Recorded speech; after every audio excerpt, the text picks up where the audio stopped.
The Eris, designed by Zeos Stephen over at zReviews. This headphone for me induces a touch of nostalgia and a touch of melancholy about the symmetry of the universe. Because 7 years ago, I began my hi-fi journey, not audio journey. I have been heavily involved in the professional side of the industry for 23 years now. Predominantly, most of my testing and listening and involvement have been in the studio side of things. Studio equipment, reference equipment, the development of actually putting the track together, the artists, live music, etc. And now we seem to have come full circle from 2017, where the hi-fi journey began. I wanted a pair of headphones to replace my DT250 that I had owned for 10 years straight because headphones were not on my radar. Speakers were, IEMs were, and IEMs were a professional tool for me. In-ear monitors, exactly as the name states. But for enjoyment of music and for comfort, and finally after a decade my headphones had come to the end of their life. Incidentally, they're still in one of those cupboards over there in the office. I searched YouTube for an open back comfortable headphone and this channel popped up. zReviews. And in my opinion, simply the best channel, without a doubt, for introducing people to the hi-fi hobby in a fun, hilarious, engaging way that still, I believe, has not been beaten yet. And he's been doing this for 13 years now on YouTube. I never honestly thought beyond a few reviews of his, I would get to know this individual. And outside this hobby, outside our community of the YouTuber community, call him a friend and actually know him on a personal basis. It's just funny how the universe works. So, swinging back around to 2017, there's a lot to discuss. Hi, I'm Koji CEO. Welcome back to Convince Me Audio. Let's begin.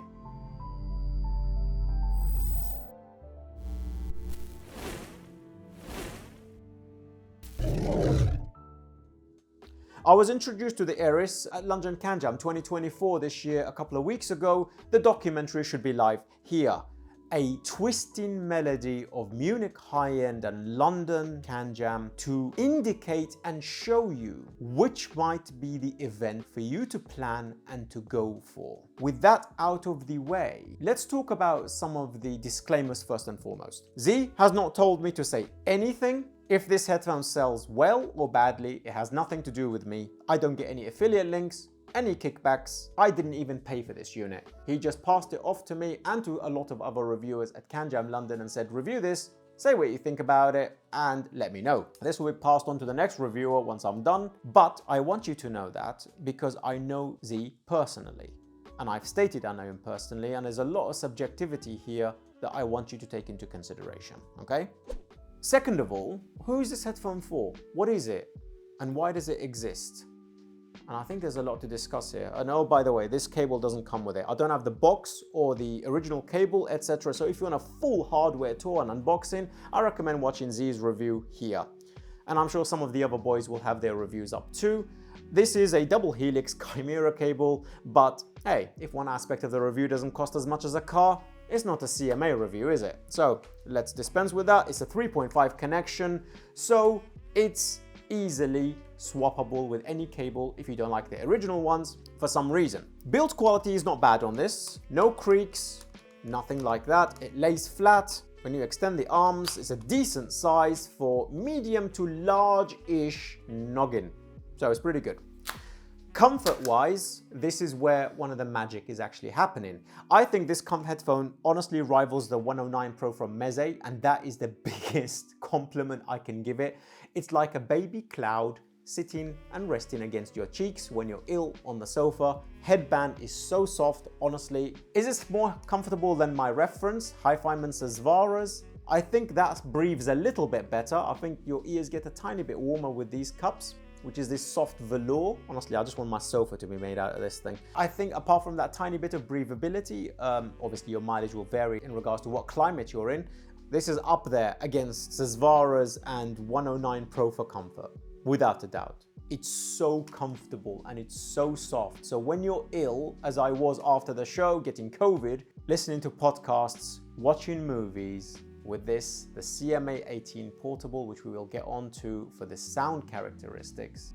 This was wonderful. It's very comfortable. Definitely beats the Sivgas and the HD650s of the world for me comfort-wise, any day to Sunday. Okay, comfortable, nicely designed, no creaks, lays flat, glass cover backs. Obviously this is a semi-open design, as you can see the splits underneath.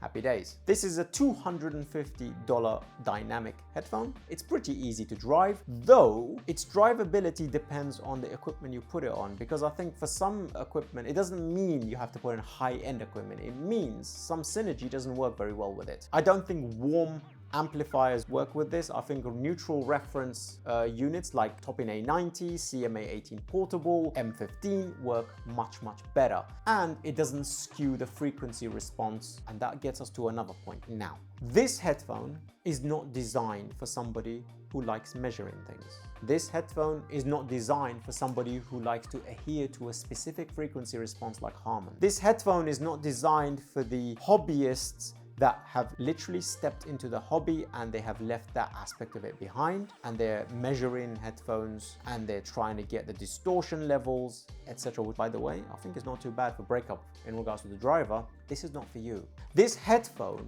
was exclusively designed, in my opinion and in chatting to Z, to those who are first joining the hobby, who are familiar with the general consumer market but want an audiophile take. They want something to grasp onto. Believe me, I have shown my reference systems at CMA rivaling up to 180K to novices and people who don't know much about audio. Yes, they're extremely impressed, but I promise you, it's literally for the moment they're listening, and then once you tell them the price or why they're performing like that, they forget about it. It's an experience like a funfair ride. It's never thought about again. Bar a couple of exceptions, and I think there is some correlation here. That's the HE1 Orpheus and that's the ZMF Atrium. There are a certain aspect of second harmonic distortion where it engages the soul and genuinely is memorable. Those are the only two headphones where they've been shown to people in front of me who don't know much about the hobby that have left an impression. Atrium, HE1 Orpheus, because of their musicality and because of their engageability. This headphone is designed for what Z intended. I think for what Z does in general, for exciting people about the hobby. This will not be your one and only headphone.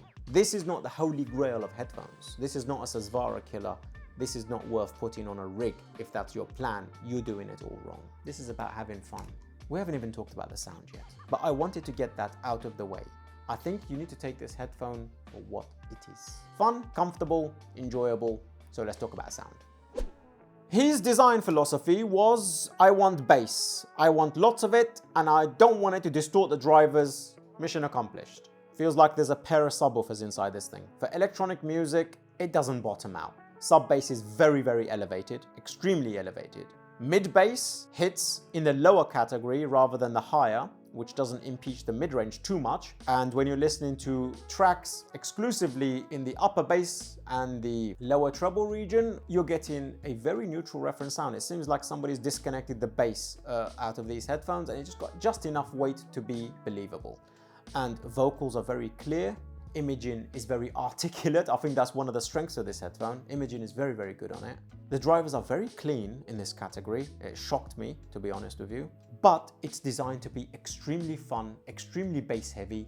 I think every bass head on the planet will be very happy in regards to this. Infected Mushroom, Monster Cat, Nausea, Go-Go Penguin, these are the bands that I think just shine on this. It is not for every genre. Tracks that have been mixed in the studio with a spike in the mid bass, etc., will definitely overshoot what it's already doing in its frequency response and will come across a little boomy and bloated and affect the mid-range. But tracks like electronic music like Infected Mushroom will be visceral, impactful, bottomless, extremely fun, and you will tap your feet. I rather use this headphone than most Sivga headphones I've reviewed. It's far more fun than the HD650 and it's far more comfortable. But it's not a reference headphone like the HD650 and HD600. It's not designed to be. So if you're joining the hobby, you want it for gaming, which we will get onto momentarily, you just want to have fun, you want a lot of bass, you are familiar with the Beats and Bose of the world and you want the audiophile take on this tuning, this will deliver that with spades. Did I mention how clean the drivers feel to me at this price category? It's genuinely surprising. It's not often I review products of this category, and I have actually used it. And I don't mean that ironically, I mean actually genuinely. I use this headphone for Twitch when we do live streams with Z and co-host with him. I use this headphone for podcasts and watching YouTube, playing games and watching movies when I'm walking around the house cleaning and stuff. It's very comfortable, it disappears off my head, and if there's a rumble from a movie, like watching Armageddon, watching Saving Private Ryan, war movies, this will deliver.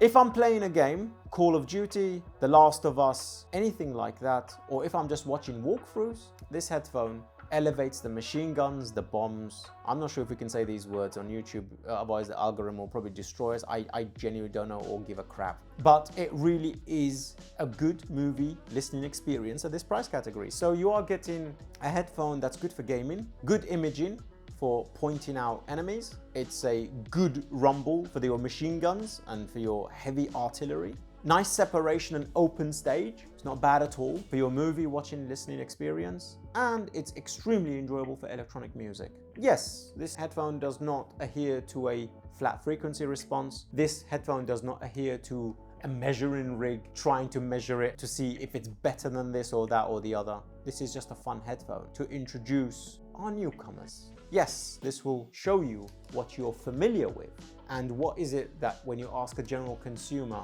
the first question you ask and the first response you get when they listen to your reference systems and stuff is, I want more bass. This gives you the bass. And it doesn't distort the drivers. I tried quite hard. It's quite exceptional how it manages to do that. It's a nice headphone. So what are the caveats? Well, there are caveats, like with all things, right? Even for people who are just joining the hobby. If they're joining the hobby and they want a reference sound, you go for HD600. It's still a viable headphone in this category. Or you go for the Sivga P2 Pro, which is insane. If you want a headphone that is a flat frequency response, you choose those. If you want the audiophile take on a general consumer sound, but much, much better, you choose this. Choose who you are. If you want to use your headphone all day, every day, you want to use it for gaming, movie watching, electronic music, and you just don't give a crap about the pamphlets of frequency response measurements and charts and things, ERIS is for you. Mission accomplished. And did I say it's very comfortable? When listening to Hans Zimmer on something like this, I think for overly busy tracks, it gets convoluted. That's when problems occur. But if you're listening to a few instruments at a time, it's very articulate, very clean, and does a good performance. I think it really does adhere to the mix. I think it's dependent on the amplifier you drive it on. And I'm not talking about price, I'm talking about something that matches this synergistically. The sort of CMA reference is honestly probably your best bet to get the best performance out of this versus something warm like a tube amplifier. I didn't really like it on the HA2A that I'm reviewing back there.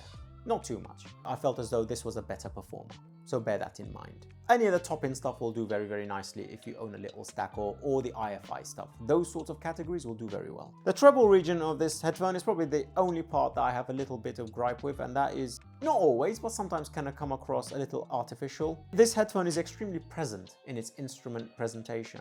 And it's the only part of the frequency response I would say for me, sometimes can be a little bit problematic. It's a bit more crunchy. I think the mid-range is the best aspect of this headphone.